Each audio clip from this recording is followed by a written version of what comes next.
Bonjour à tous et bienvenue sur un nouvel épisode de Nous Entrepreneurs. Aujourd'hui, je reçois Michael Mallet, qui est le dirigeant du cabinet Mallet Conseil. Bonjour Michael. Bonjour, Bienvenue. merci. Michael, est-ce que tu peux nous présenter, avant de nous parler de ton entreprise, toi, ton parcours justement jusqu'à avoir créé ton cabinet? Alors moi, mon parcours, moi j'ai un master en droit, économie et gestion, mention entrepreneuriat, donc j'ai toujours été voilà, un lien avec l'entrepreneuriat. Et j'ai commencé, comme beaucoup, je pense, en tant que salarié, en CDI, plutôt sur un aspect commercial dans l'aérien. Donc voilà, une opportunité qui s'est présentée. Et j'ai très vite vu que voilà, voilà, j'avais toujours mon envie d'entrepreneur qui me démangeait. Et je suis parti dans la gestion de patrimoine. Donc j'ai commencé en tant qu'individuel. Et derrière, j'ai monté mon propre cabinet pour avoir une approche différente de ce que j'ai vu dans les cabinets où j'ai travaillé, tout simplement. Et voilà, maintenant, 7 ans que j'ai mon cabinet dans la gestion de patrimoine sur Lyon. Ok, et alors ça paraît toujours très fluide comme ça, mais j'aime bien rentrer un peu dans le détail. Donc tu dis que tu Mm. as toujours voulu entreprendre. Est-ce qu'il y a eu un déclic à un moment qui t'a fait passer le pas? Parce que tu étais commercial, salarié, sûrement confortable, etc. Donc qu'est-ce qui t'a fait basculer? Alors, ce qui m'a fait basculer, c'est que je suis quelqu'un, voilà, j'aime déjà l'autonomie. Donc, je ne dis pas qu'en entreprise, des fois, on ne peut pas avoir d'autonomie, mais on est limité. Voilà, on est limité. Et moi, je voulais vraiment créer quelque chose qui me ressemble. Donc, mon cabinet, en fait, ressemble à moi, donc tant que personne physique. Et c'est vraiment pour ça que j'ai décidé d'aller dans l'entrepreneuriat. C'est la seule solution pour moi de créer vraiment une activité. Donc, je n'ai pas repris le cabinet, j'ai vraiment créé de toutes Hmm. pièces. Et voilà, il me ressemble et c'est la seule manière pour moi d'avoir une activité qui me ressemble à 100%. Ok, très bien. Et alors c'est quoi te ressembler à 100%? Là, tu parlais de personne physique, si tu nous parles maintenant de la personne morale, le cabinet, quelle est l'unicité du cabinet et à qui est-ce que vous vous adressez spécifiquement? Alors, l'unicité du cabinet, donc nous, on va s'intéresser, j'ai travaillé voilà, dans des cabinets qui étaient plutôt traditionnels, donc on faisait de l'assurance vie, du plan d'épargne retraite. Moi, le cabinet, voilà, je n'ai pas voulu aller en concurrence sur voilà, ce positionnement. On fait tout ce qui va être atypique. Donc moi, on va voir quelque chose qu'on en parle de plus en plus, c'est les crypto-actifs, crypto-monnaies, pour parce que le grand public, les crypto-monnaies. Donc moi, je vais former les personnes. Donc là, je vais aller même au-delà de ma casquette de CGP. Et derrière, on va se positionner sur des actifs qui vont être plutôt des œuvres d'art, des biens de collection, montres, voitures. Et ça va être vraiment on va dire, une diversification un peu plus poussée qu'on aurait chez un CGP traditionnel. L'objectif, c'est que je vienne en complémentarité de ces CGP. Voilà, tout Ok, simplement donc pour m'utiliser. tu t'adresses à des personnes qui ont déjà un CGP traditionnel en général, du coup, Tout à fait, je peux arriver vraiment en complémentarité où j'ai des personnes où là, ils vont avoir une approche différente et ils auront uniquement mon cabinet comme CGP. D'accord. Et est-ce que ça veut dire que ça correspond à un type de clientèle spécifique qui recherche cette diversité qu'est-ce qui... J'aime bien le petit acronyme WeFM, What's in it for me. Donc, qu'est-ce qui fait que, voilà, que c'est unique pour ces gens-là et que ton cabinet les attire en fait? Qu'est-ce qu'ils viennent chercher? Alors, ils viennent chercher d'autres choses. Parce que c'est vrai, quand on rencontre un cabinet de gestion de patrimoine plus traditionnel, on aura les deux produits, les deux solutions qui sont phares, c'est l'assurance vie et le plan d'épargne retraite. Il ne faut pas oublier que ces solutions, c'est des outils avant tout. Donc, Et le l'assurance vie, Pinel.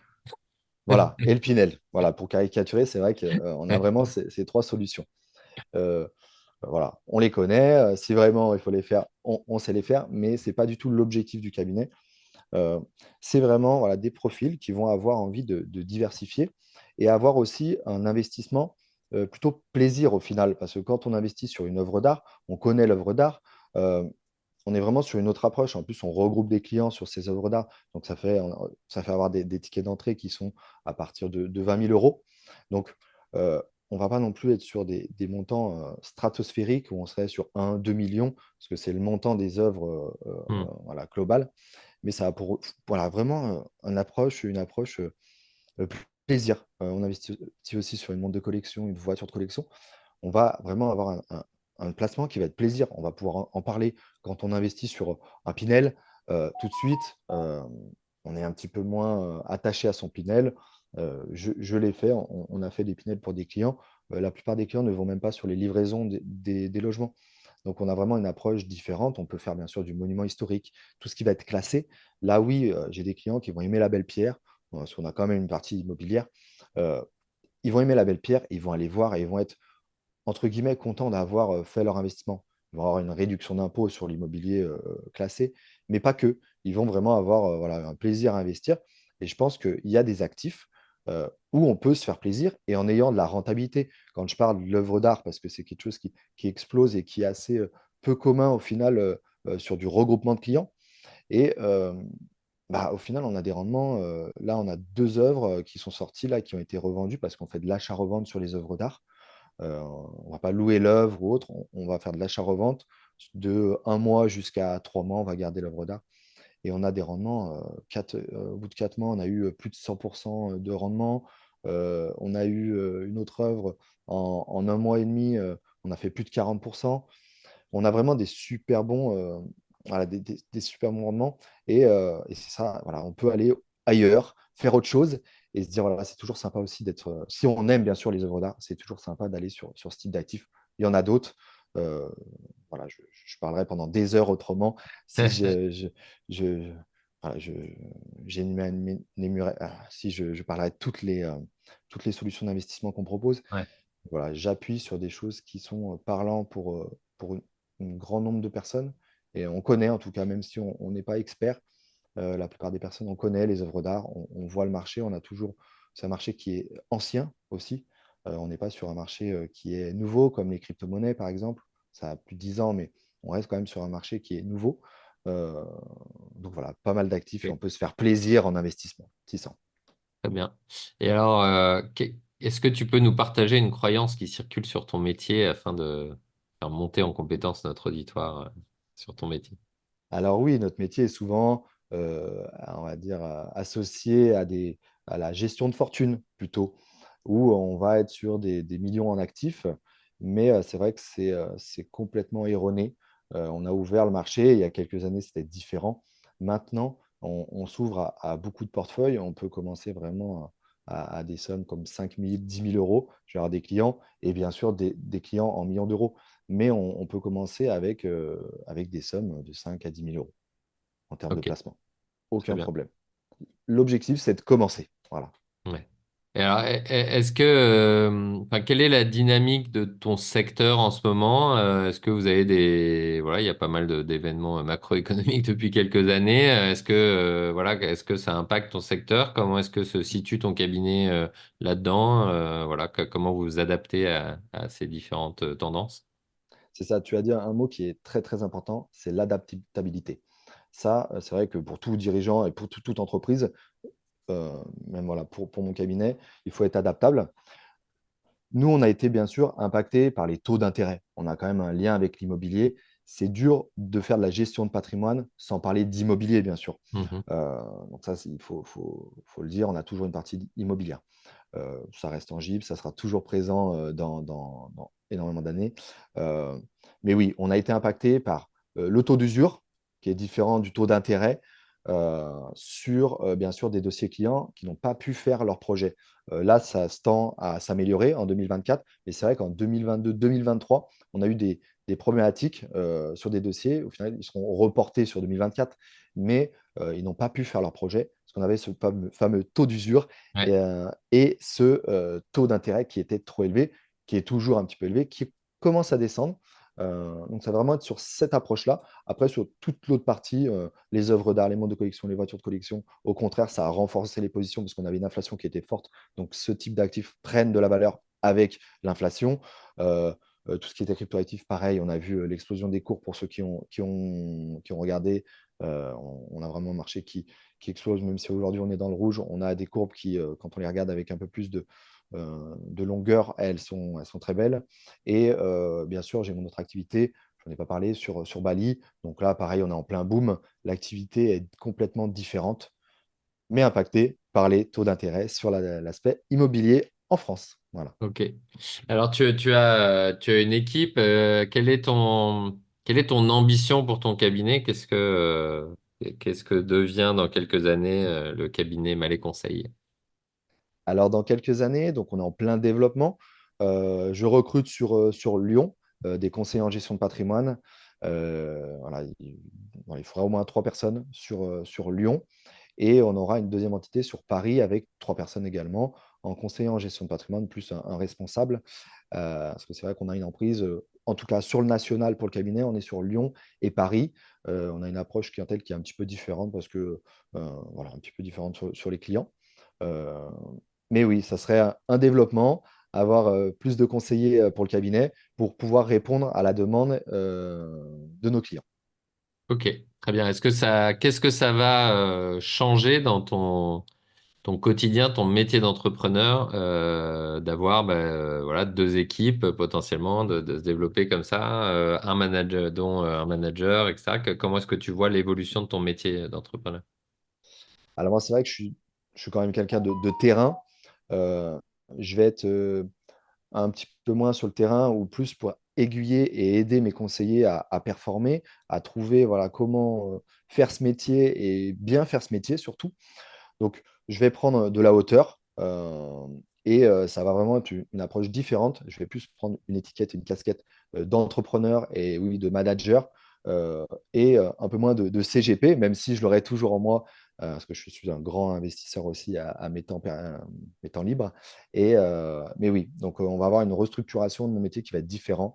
Je vais porter l'image du cabinet et, euh, et bien sûr aider mes collaborateurs dans leur développement, à développer le cabinet et pouvoir aussi avoir un confort de vie. Moi, c'est vrai que j'apporte beaucoup cette notion à mes collaborateurs. On fait un métier, le conseiller en gestion de patrimoine, où on a des amplitudes horaires qui sont souvent assez élevées. Et Et il les faut gens sont pouvoir, disponibles le soir notamment c'est ça, on peut finir des rendez-vous à 22h30, à 23h. Hein, c'est pas non plus anodin, c'est ouais. même souvent. Et donc voilà, il faut avoir un confort de vie. Et moi, je vais les amener à pouvoir, voilà, même s'ils ont des rendez-vous tard le soir, pouvoir les accompagner et aimer ce métier parce qu'il y a énormément de choses à faire en conseiller en gestion de patrimoine. Et voilà, prendre une casquette un peu plus d'entrepreneur et de développement de mon activité. Ok, quel défi est-ce que tu vois se présenter devant toi? Alors, peut-être lié à cette évolution ou lié au marché, je ne sais pas, mais quel défi tu penses que tu vas devoir relever? Le défi, c'est que le cabinet est aussi présent à l'international. Donc, le défi, c'est d'évoluer et d'avoir aussi un peu plus de clients sur les Émirats. Euh, tous les Émirats, pas uniquement Dubaï qui fait un peu plus la pub ou la mauvaise pub avec le temps qu'il y a eu ces derniers temps. Euh, mais oui, ça va être avoir une emprise internationale parce que je pense que la gestion de patrimoine, une personne qui veut faire voilà, vraiment évoluer sur son patrimoine, il sera obligé d'aller à l'international et de ne pas avoir uniquement, par exemple, l'immobilier en France ou des solutions en France. Euh, L'objectif, voilà, c'est vraiment de développer, donc bien sûr sur le national, il y a de quoi faire déjà en conseil en gestion de patrimoine, mais d'aller un peu plus loin et d'aller sur les Émirats, parce qu'on a quand même des clients qui sont là avec de la liquidité, ils veulent faire, voilà, il y a beaucoup d'expatriés aussi, hein, beaucoup de Français qui sont expatriés sur place et qui veulent investir en France autrement, donc à l'inverse, parce que peut-être qu'un jour ils rentreront pour la retraite ou autre. Et bien sûr, j'ai Bali, donc la construction de villas qui doit évoluer, grandir, parce qu'on a beaucoup de demandes sur des villas sur Bali. Ok, très bien. Donc, aspect Euh, international. et si on regarde à l'inverse un petit peu plus dans le rétroviseur, donc ça fait plus de 7 ans que tu as ton activité. Quel est le plus grand apprentissage que tu pourrais partager avec nos auditeurs? Le plus grand apprentissage, c'est déjà, quand on a un projet, de ne pas écouter les autres, de faire comme on le sent. Parce que beaucoup de personnes, si on prend Disney, hein, le parc Disney que tout le monde connaît, à la base, la personne qui allait créer tout ça, tout ce qu'on connaît, le parc Disney, en fait, on lui a dit que ça ne marcherait jamais. Et s'il aurait écouté les personnes qui lui auraient dit cette phrase, non, ça ne marchera jamais, on ne voit pas l'utilité, bah, il en serait pas où il en est. Donc vraiment, écouter personne, bien sûr, être adaptable, être curieux sur son positionnement, parce que si on n'est pas curieux dans son domaine, bien sûr, où voilà, on peut avoir une approche macro, c'est important aussi, mais il faut être curieux, mais surtout, voilà, n'écoutez personne. Vous avez envie de faire quelque chose, faites-le. C'est la mentalité aussi de l'entrepreneur, c'est qu'il faut le faire. Et il faut agir. Pas uniquement être avec son crayon et son papier et dire, bon, si je fais ça, stratégiquement, ça sera bien. On ne passera jamais à l'action. Il y a énormément de gens qui font cette approche. Ils réfléchissent trop. Et non, il faut passer à l'action, y aller et faire ce qu'on a envie. Et il y a, voilà, il y a que du positif. Ok, donc s'écouter soi plutôt que les autres et passer rapidement à l'action pour pouvoir aussi corriger et mettre les beaux schémas, les beaux business plans à la confrontation du terrain et du réel, quoi, c'est ça. C'est ça, tout à fait. Et bien sûr, on fera des erreurs. On a tous fait. Que ce soit, je parle avec beaucoup d'entrepreneurs, on a tous fait des erreurs. C'est normal, c'est la vie. Si on ne fait pas d'erreurs, c'est qu'on ne fait rien. Donc il faut faire des erreurs, il faut y aller. On corrige ces erreurs. Et au bout d'un moment, ben, on en fait moins, de moins en moins. Et là, on commence à avoir aussi des résultats qui sont meilleurs. Mais c'est la vie. Voilà. Il faut y aller, faire des erreurs. Et c'est comme ça qu'on apprend. Ok, top. On arrive déjà sur la fin. C'est un format très court. On Tout à arrive fait. déjà sur la fin. Est-ce que tu veux passer un message, faire un appel ou communiquer une actualité aux personnes qui nous écoutent? Alors, bien sûr, donc voilà, sur l'entrepreneuriat, je vais moins m'axer sur mon cabinet, surtout sur l'entrepreneuriat. C'est voilà, je répète, c'est allez-y. Si vous avez envie de faire quelque chose, faites-le. N'ayez pas de remords. Voilà, il faut faire ce qu'on a envie dans la vie. C'est mon approche. J'ai toujours fait et ça m'a réussi en fait. Des fois, on a toujours peur. On se dit non, mais là, je suis bien, je suis salarié ou autre. J'ai mon confort. Au final, la vie n'est pas un confort. Voilà, il faut y aller. Il faut faire ce qu'on a envie. C'est vraiment ce message que je veux faire passer. Faites ce que vous avez envie, profitez de votre vie, vous n'avez qu'une, faites-le. Très bien. Passer à l'action, comme tu vois, c'est c'est dans notre nom, donc C'est ça, on c'est dans est, votre nom. tu prêches à un convaincu. Eh bien, écoute, Michael, merci beaucoup d'avoir répondu à mes questions, d'avoir joué le jeu de l'interview, et puis à très bientôt sur un nouvel épisode de Nous Entrepreneurs. À très bientôt, au plaisir. Au revoir.